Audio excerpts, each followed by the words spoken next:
Joanna here. So today I'm going to kind of show you the beginning process of winter sowing and why I'm doing winter sowing. I wanted to show you guys the whole process, but I could not find potting soil yesterday. Still in the search.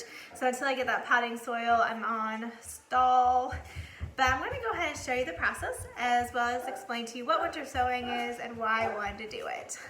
So winter sowing is basically creating mini greenhouses and putting your mini greenhouses outside now, out in the snow, out in the ice, out in the freezing temperatures. And the reason why, I have two reasons why I wanted to do this, maybe three. Yep, three reasons why. First reason why is this is a much cheaper option for me. I do not have my greenhouse yet, and I do not have indoor greenhouse set up yet, although I'm looking at getting both of those options. I'm not sure when that's going to happen, and so for now, this is something I can do right now to get me started for this coming year. Secondly, through all the research I've been doing on winter sowing, this option creates very strong seedlings. They're put through a lot of adversity outside. It forces them to be much stronger root systems, be stronger seedlings to put in your garden. Most people say they have fantastic production from seeds that they did winter sowing with. Thirdly is I enjoy being more natural. I like the idea that if you think about back in the days before they had all the equipment and options you have today with greenhouses and hoop houses and indoor grow lights, etc. You have all these options today which are great, and they allow you to have the best possible outcome, so you have the best production you can have.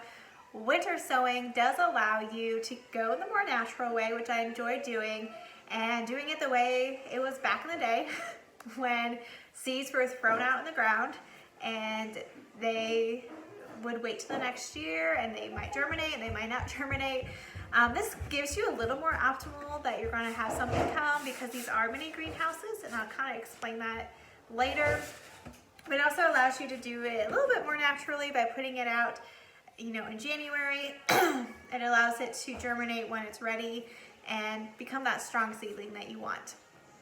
So now I'm going to go ahead and go through the process of what you're going to do.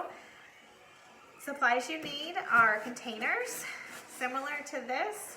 I also have some soda containers. You just need them to be clear. You need them to be tall enough that you can have up to 4 inches of soil and then room for the seedling to grow up. I also have distilled water container, an apple juice container. This had vegetable oil in it. So anything similar to that will work. When you're preparing your containers, you obviously want to clean them out. You want to get as much of this paper off as you can. I unfortunately have had not good luck with that. That's about the best I can do.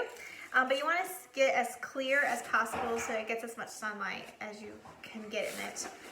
After you have it all cleaned out, you're going to create vent holes. You're going to cut the sides. You're going to throw away the top. You're going to then fill your container up with soil, put your seeds in. You're going to tape this together and you're going to label it. The entire process you're going to have to see on another day when I get the soil.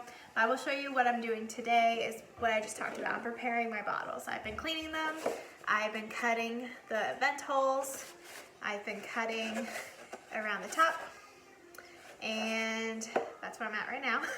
When I get my soil, I can, like I said, put that in, put my seeds in, and tape it and label it.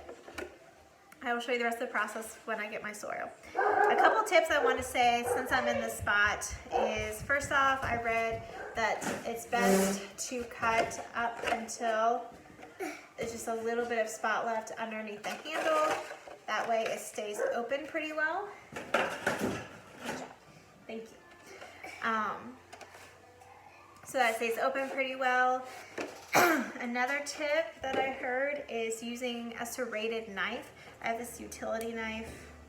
It has a serrated knife on it, and that's what I've been using. Sorry, I interrupted. But I heard that the serrated knife works best. My utility knife serrated part worked really well. And labeling, you can get real creative with this. Different people use different color tape. And I have 3 different colors of pen. I'm going to use one for vegetables, one for herbs, and one for flowers. That would just make it kind of easier for me to see when I go to plant something. I can just grab, you know, if I'm doing flowers that day, grab the containers that have the red labeling, but you can do it all different ways. You can get creative with that. I did buy clear duct tape because, again, you want to get as much sunlight as you can, and so when you're using gray or blue, you're blocking some of the sunlight. However, I did read that the clear duct tape doesn't work as well. We're going to see how it works for me. If it doesn't work out well, then I will have to go and get the gray or blue, but I'm hoping the clear one that I found will work okay. And then last thing I want to talk about today before I can show you the rest of the process is seeds. So the seeds that I have chosen to go ahead and plant in January are the ones that have a longer date to maturity. Ones that you're supposed to cold stratify, which means that you're supposed to put them in your freezer for a couple weeks so that the seeds are really cold. That's the only way they're going to germinate. However, when you put them out in January, it's going to get that cold anyways. The seeds are going to cold stratify on their own, so I won't have to do the whole freezer process. And so those are the ones I am putting in January. I'm starting in January because it's going to take me months to get this all done. It's going to take me months to get all the containers I need. So I'm going to go ahead and start now, get a head start on it. And I could go ahead and plant everything today. I could plant my tomatoes, my cucumbers, my peppers, whatever. I could plant it all because in the reality of things, seeds are not going to germinate until they're ready to germinate. And so even if I were to go ahead and put a tomato seedling in the ground today, it's not going to germinate until it's warm enough. And that just, you know, that's where winter sowing is so unique and fun for me, because I can go ahead and prepare everything now, and then I just let them do what they're naturally supposed to do. And when it's time, they get strong enough, they're tall enough as little seedlings, I can then go ahead and put them in the ground. And so, I don't know, I just really like that idea. It puts a little less stress on me because that's a lot of work I can be doing now. It's also just fun to go ahead and get my hands dirty, get my hands in the soil, put seeds in the middle of winter. And yeah, so I'm pretty excited. I will get back on here when I get my potting soil and show you the rest of the process. Sorry, one other thing I wanted to mention too is talking about how this makes it a greenhouse. I realized listening back, I did not actually talk that through. So the way this becomes a mini greenhouse is, you know, once you have your soil in and your seeds, you have the lid back on and you have it taped back up. You have now created what's considered a mini greenhouse. Water is able, either rain or snow. Obviously, if you don't have any rain or snow, within like a week or so, you're going to end up needing to water, but typically you're going to get some kind of participation to keep that soil moist. But you're going to have that come through the top. Your drainage holes allow that water to soak all the way through, and it's not just standing in the soil, which wouldn't be good.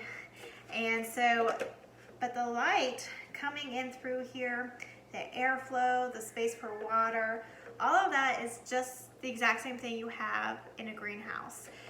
This just allows what they call mini greenhouses because it only fits a couple seeds, but it gives you the exact same kind of atmosphere that you would have in your normal greenhouse, but you have it outside in the snow. And yeah, so that's why we call it mini greenhouses. That's kind of the process of how it works. It allows your seedling to get the sunlight, the water, everything it needs to grow. Yeah, so I wanted to make sure I explained that real quick before I signed off for today. Again, I will get back on and show you the rest of the process when I get my soil. Thank you guys.